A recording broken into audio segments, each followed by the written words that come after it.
ver así, ¿no? No, es dramático y obviamente es poner en números lo que uno está viendo cuando recorre, en mi caso, la provincia de Buenos Aires, la ciudad de Buenos Aires y en toda la Argentina, que son las consecuencias de un esquema de política que no puede tener otro resultado. Nosotros, desde la provincia de Buenos Aires, estamos tratando de llevar adelante políticas para compensar todo este desastre que está generando la política del gobierno nacional.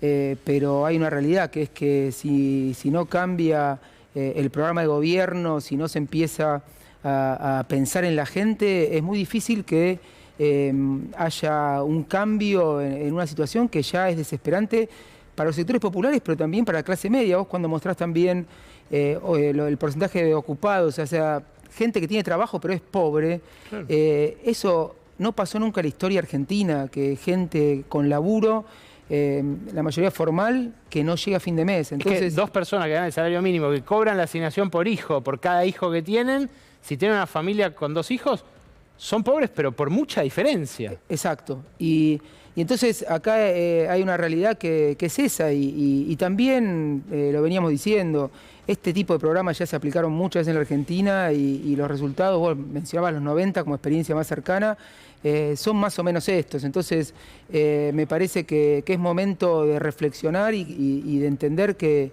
este no es el camino. Contame una postal de una pyme que te haya impactado, cómo está sufriendo este vendaval en la provincia de Buenos Aires. Bueno, nosotros hace un mes hicimos un congreso productivo bonaerense en Mar del Plata, donde participaron más de 3.000 empresarios, empresarias, gente vinculada con el mundo productivo, y no es 1, 2, 3, es un permanente estado de desesperación de quienes tienen que llevar adelante un negocio al ver que se desploman las ventas, que le suben los costos, las tarifas, que no tiene ninguna política pública que los acompañe y que lo único que les dicen es que cuando baje la inflación se van a recuperar las ventas. Ahora vos te pones a pensar de dónde va a venir la recuperación, cuál va a ser el determinante de que un mercado interno donde depende del poder adquisitivo, depende de política pública que genere dinamismo, estamos yendo para el lado contrario. Entonces vos lo que estás viendo en toda la provincia de Buenos Aires, tanto en el conurbano como en el interior, es una situación de una expectativa de que esto no se va a recuperar. De hecho, en muchos de los paneles que hicimos en el Congreso y hablando con empresarios, nadie ve una recuperación B corta y nadie siquiera ve una recuperación por lo menos en los próximos meses. Entonces, ese es el país en el que estamos. Vos decías políticas para compensar esto. Yo lo que veo en la provincia es un furor casi desesperado por las devoluciones de cuenta DNI. Así es. ¿Qué onda? Porque también eso cuesta dinero y también se ha ido restringiendo en estos últimos meses en la medida en la que se cortó el chorro de la nación a la provincia. Seguro, no. Lo que tenemos son políticas de asistencia alimentaria, escolar, como política pública y particularmente para acompañar el consumo, un consumo que se viene cayendo a pique desde hace más de 6 meses. Cuenta DNI, que es, creo que, la marca registrada del gobierno de Axel Kicillof en la provincia de Buenos Aires, que bueno, se desarrolló durante la pandemia, permitió que un montón de comercios y de negocios que tenían que sostener el consumo pudieran hacerlo con los descuentos y con la posibilidad de desarrollar transacciones a través de la billetera electrónica. Y hoy también hablas con cualquier cámara empresaria, con cualquier comerciante, te dice, si no fuera por cuenta en esto sería muchísimo peor. ¿Lo van a poder sostener? Obviamente tiene un costo porque son recursos que destina el Banco Provincia para los descuentos y las devoluciones, y el compromiso nuestro es sostenerlo dentro de las posibilidades que tengamos. Por supuesto que hay un límite, como vos decís, que si las fuentes de financiamiento del banco para la cuenta DNI se caen junto con el resto de la economía, es más acotado el margen, pero nosotros estamos con el compromiso de garantizar esa herramienta como una de las pocas que quedan para que los comercios sostengan su consumo y la gente pueda acceder a bienes. ¿Sabés qué me parece especialmente original e interesante? Que estaba hablando también de la crisis mundial, ¿no? En esa crisis mundial son protagónicos los dueños de las grandes plataformas, porque lo que más se desplomó es el mercado de las tecnológicas. Sí. La semana pasada presentaron balances, fueron un desastre. Ahora, ellos son cada vez más ricos. Y el Estado, en general, retrocede ante la innovación tecnológica, ante todo lo que sea tecnología de la información. Y la verdad que el peronismo casi no hizo nada desde la nación, salvo esto que ocurrió en la provincia de Buenos Aires y que aprovechan muchos porteños, gente de otras provincias seguro también, pero sobre todo porteños y bonaerenses. ¿No te parece que debió haber habido más interés por eso en el peronismo, en los progresismos en general, por la tecnopolítica? Bueno, creo que la experiencia de Cuenta DNI muestra que tiene un impacto muy importante y que son herramientas que uno tiene que desarrollar si quiere hacer política pública pensando en masividad, en que llegue a todos y que permita equiparar situaciones. Entonces, sí, creo que es algo que...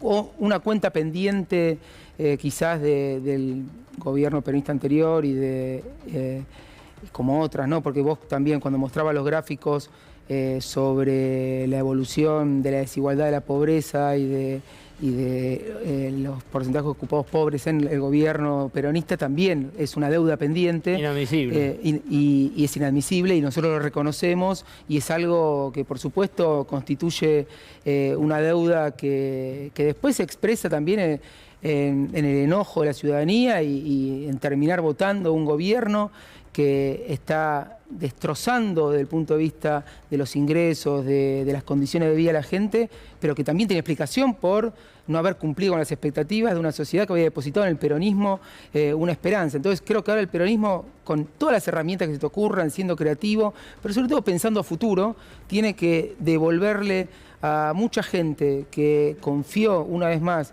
en un gobierno peronista y que la historia demuestra que cuando vino un gobierno peronista que industrializa, que genera mejora en la distribución del ingreso, se produce mejora en las condiciones de vida, que no es con otro tipo de política. Entonces ahora hay que devolver esa esperanza, hay que encontrar una forma de proyectar a futuro este tipo de modelo de país y en la provincia de Buenos Aires estamos trabajando en eso. A ver, hablame de ese futuro.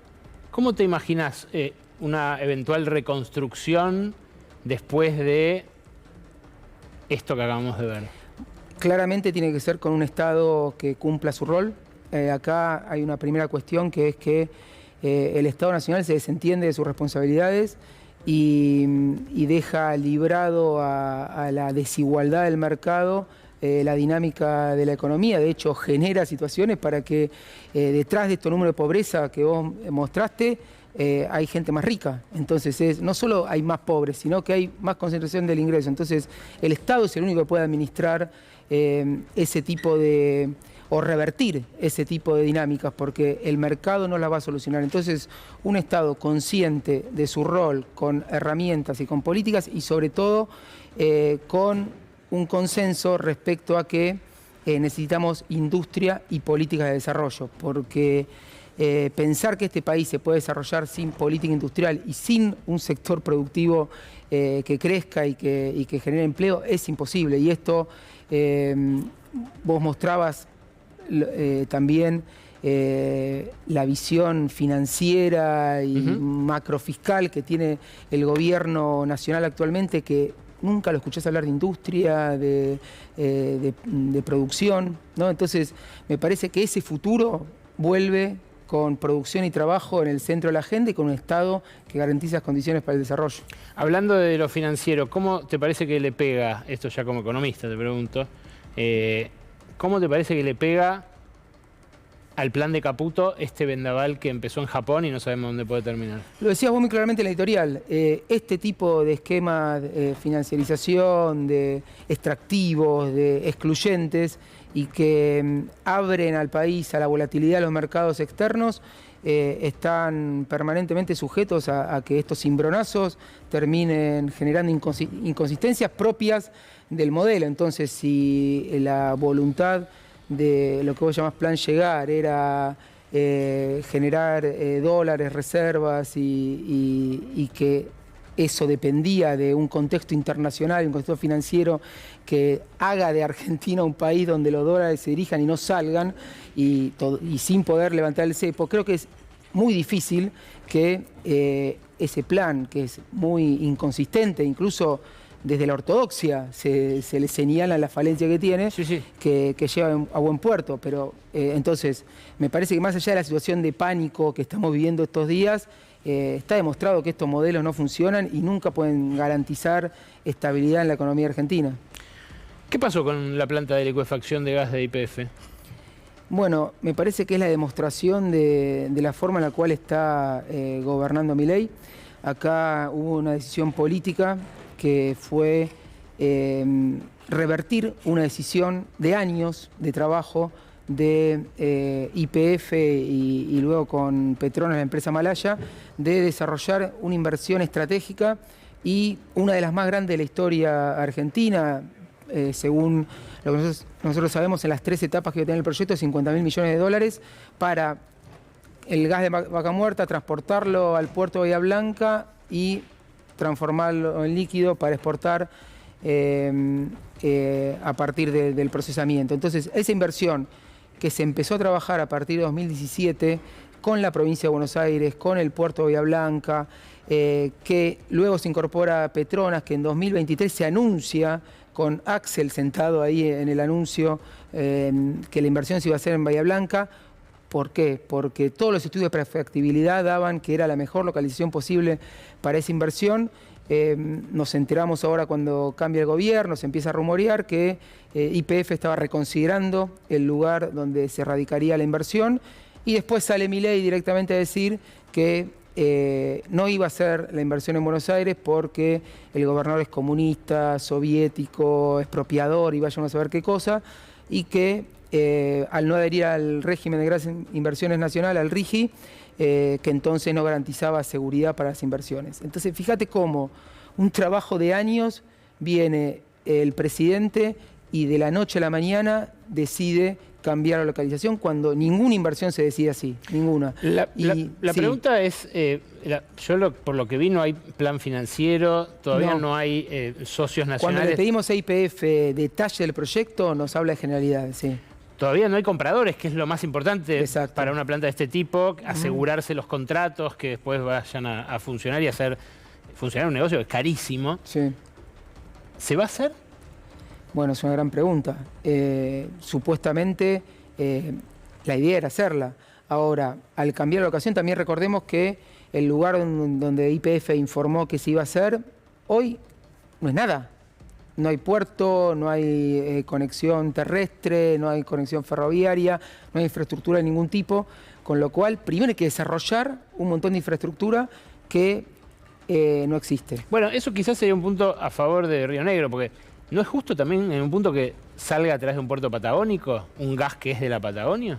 Mirá, en el marco de un plan de desarrollo creo que sí, hay que pensarlo. Y de hecho nosotros desde la provincia de Buenos Aires nunca dijimos que eventualmente no hay argumentos, motivos para cambiar la decisión que se había tomado respecto a la localización. Ahora, nunca la explicaron, nunca fundamentaron técnicamente o económicamente o financieramente o en términos de un plan de desarrollo productivo, es decir, bueno, queremos un puerto especializado en hidrocarburos en la Patagonia por una cuestión de visión estratégica de desarrollo. Nunca se fundamentó así. Lo único que escuchamos fue se la sacamos a Buenos Aires porque no nos gusta el gobernador y porque se encaprichó con no adherir al RIGI. O sea, una visión completamente caprichosa desde el gobierno nacional y que parece más un castigo, una venganza al gobernador, pero sobre todo a los bonaerenses, porque votaron mal 3 veces y no lo eligieron a él. Eso parece el fondo. No te quiero dejar de preguntar por las sociedades anónimas deportivas, porque sos directivo de Vélez, y el gobierno insiste mucho con el ingreso de capitales privados al fútbol. Sí.